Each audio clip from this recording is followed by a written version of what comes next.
Oke, kita lanjutkan lagi. Kali ini kita sambungkan dengan sedikit filsafat cahaya dari Imam Suhrawardi Al-Maktul. Jadi beliau ini membahas metafisika kehidupan ini dengan analogi cahaya, melanjutkan gagasan-gagasan beberapa filosof muslim sebelumnya. Nah, populer sekali dalam gagasannya Syekh Suhrawardi ini menganalogikan cahaya, keberadaan Allah sebagai cahaya itu dianalogikan dengan cahaya matahari. Jadi cahaya yang jadi sumber segala cahaya. Jadi coba dibayangkan ya, cahayanya matahari itu jadi sebagaimana karakternya semua jenis sumber cahaya, semakin dekat dengan sumber cahaya itu semakin terang. Semakin jauh dari sumber cahaya itu akan semakin gelap. Ini gagasan semacam ini, kalau teman-teman ingin menggali lebih jauh, ada pengaruh dari Neoplatonisme, Plotinus. Dulu juga kita sudah pernah mengkaji ini. Jadi maksudnya apa? Kita ini, tadi kalau menurut Ghazali kan, keberadaan kita itu sebenarnya hanya mungkin wujud karena pinjaman cahaya dari Allah lah, maka kita ini ada.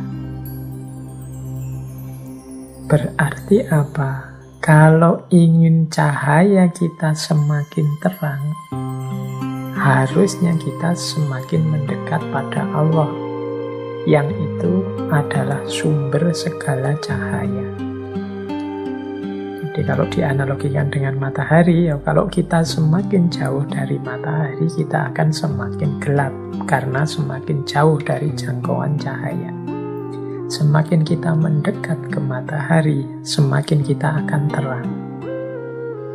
Maka level batin kita ditentukan oleh dekat tidaknya kita dengan Allah. Disitulah terjadi gradasi cahaya. Gradasi cahaya, gradasi itu kan diawali dari terang, kemudian tambah lama, tambah gelap, tambah gelap.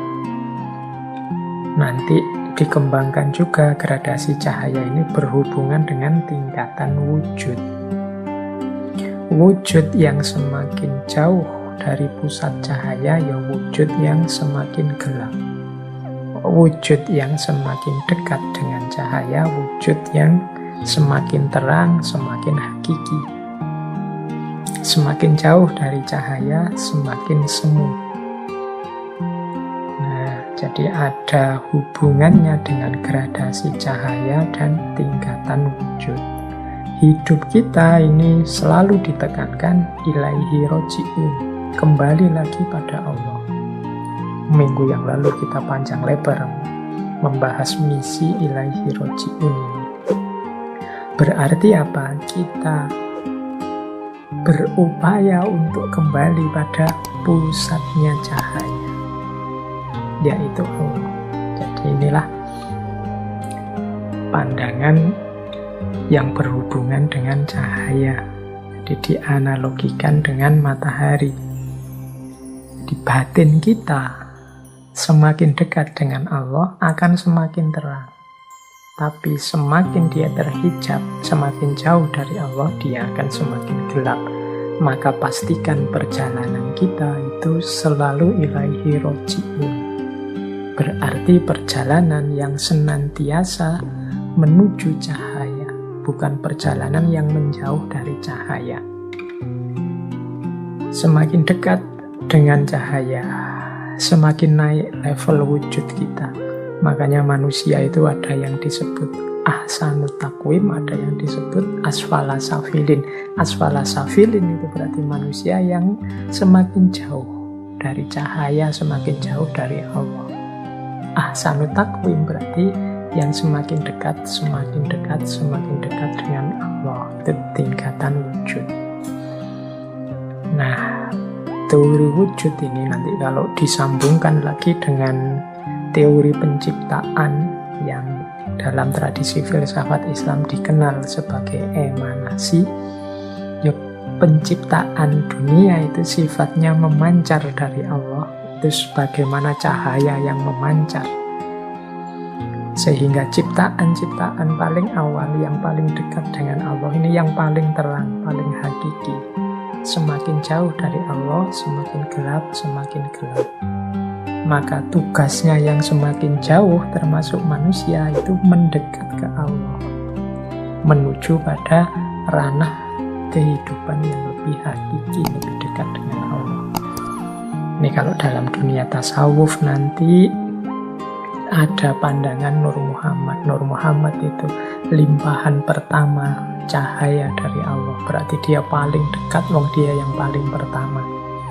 Berarti di antara semua makhluknya Allah, Nur Muhammad ini yang paling hakiki. Itu nanti kalau disambungkan ke sana. Baik, ini juga diulas panjang lebar oleh Syekh Suhrawardi Al-Maktum. Jadi untuk kita pedomani saja, apakah hidup kita ini sedang menuju cahaya atau menjauh dari cahaya. Seperti saya ilustrasikan tadi, kadang-kadang kita mendekat pada cahaya itu ada resiko kita kehilangan sayap-sayap kebanggaan kita. Karena kita harus membunuh ego kita untuk tenggelam dalam samudera cahayanya Allah. Bahkan mungkin sebagaimana laron-laron yang mendekat ke lampu, kita kehilangan keakuan, kehilangan kedirian kita. Itu yang dialami oleh para sufi. Tapi jangan lupa kerinduannya laron memang hakikatnya mencari cahaya. Dalam lenyapnya diri dia menemukan kebahagiaan yang puncak dan sejati.